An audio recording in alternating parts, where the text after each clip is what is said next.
is Robert Jones. This is my case study for risk management EMA 3010. I went ahead and researched the 2009 Fort Hood shooting. A little bit about myself. My name is Robert Jones Jr. I'm 24 years old. I was born and raised in El Paso, Texas. And I am majoring in emergency management administration. I anticipate to graduate in 2017. Currently, I work for the fire department. I've been on 4 years, and I am an engineer paramedic. Okay. On November 5th, 2009, a shooting takes place in Fort Worth, the nation's largest military base. The base is located near Bell County in central Texas. Broadcast as domestic terrorism, the FBI found no conspirators nor terroristic plot. The U.S. Department of Defense defined the incident as an act of workplace violence. Okay.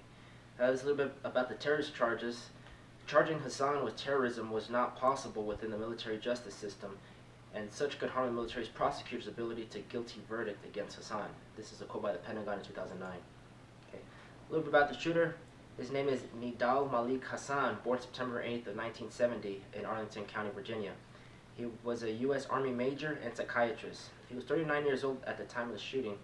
He was a practicing Muslim, never married, and he's currently awaiting execution.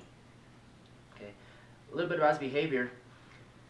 Following the shooting, the National Public Radio and colleagues at Walter Reed Medical Center, where he worked, described Hassan's behavior to be troubling, disconnected, paranoid, belligerent, socially isolated, and schizoid. Hassan's belief was also described to have changed after the death of his parents and his return from deployment after having fought against other Muslims in Iraq and Afghanistan.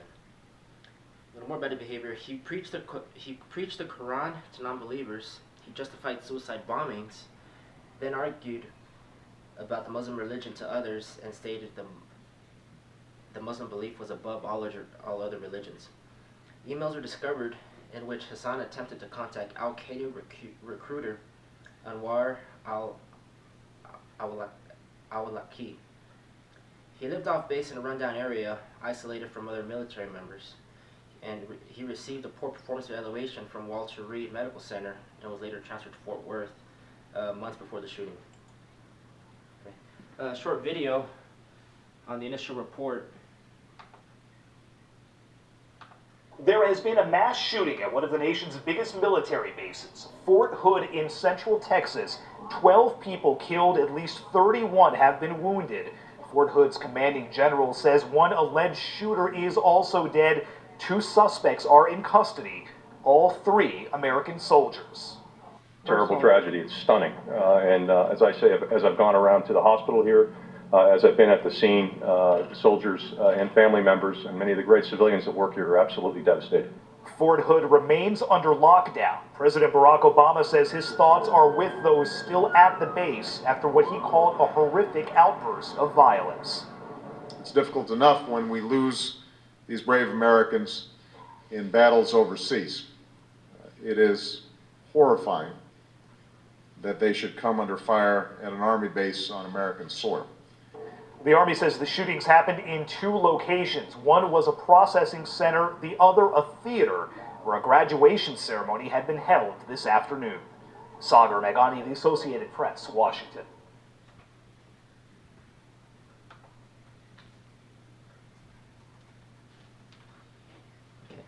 Some more facts about the shooting. This mass shooting occurred on the largest military base in the United States. This again is Fort Hood. There was initially 12 dead and 1 person died later in the hospital. This is the largest shooting in history to occur on a U.S. military base.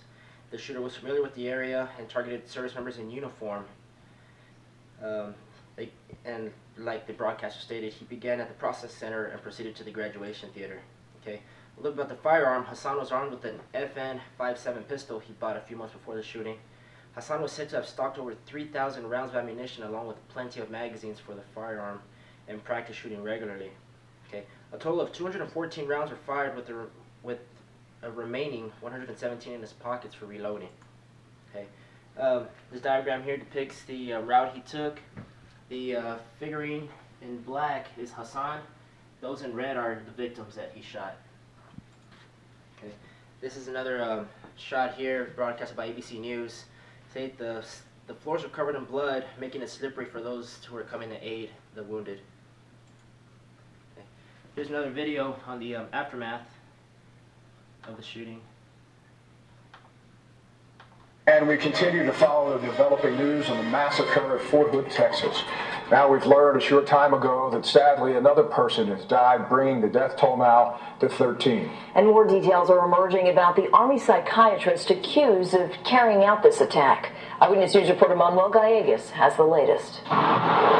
It's a day of mourning today in Fort Hood, Texas, scene of the worst killing spree ever at a U.S. military base. There was a single shooter that was shot multiple times at the scene. However, he was not killed as previously reported. Authorities say the shooter is 39-year-old Major Nadal Malik Hassan, a military psychiatrist who was reportedly about to be shipped overseas.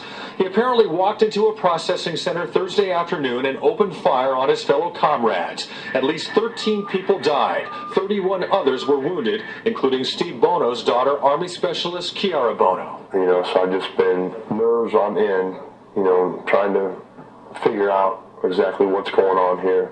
Federal officials are also trying to make sense of what's happened. The big question for investigators is why a soldier would want to turn on his own. You don't expect your own battle buddy to, turn around and do something like that to you after you go to war together. Hassan was transferred to Fort Hood after a poor performance evaluation at Walter Reed Medical Center. He recently caught the attention of officials because of possible internet posts about suicide bombings and other threats. He apparently also got into arguments with other soldiers who supported the wars in Iraq and Afghanistan. It's difficult enough when we lose these brave Americans in battles overseas.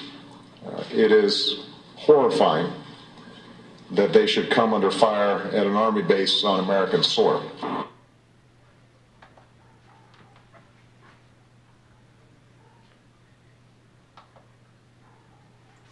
Okay. Some more reactions. Here's a quote from Hassan's cousin who knew him personally and described his actions as despicable and deplorable. The American Muslim group also denied any support of the incident and state that his actions do not reflect the religion. Okay. Anwar al-Awlaki described Hassan to be a hero, for he killed the soldiers who were going to go and be deployed and be ordered to kill Muslims. This is a photo of the memorial held shortly after. This is another photo from the memorial. Okay. Lessons learned. This is a unique case in the method the murders were carried out randomly on a military base, though his motive was later discovered. Though a total of 3 suspects were initially arrested, Hassan claimed all responsibility and was found to have acted alone. Hassan had a history of questionable behavior, and further actions may have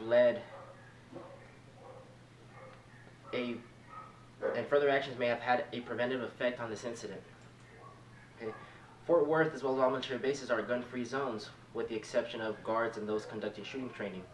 Many have said that had they been able to carry their own weapon, they may have prevented the shooter or have been able to de-escalate the situation a lot sooner.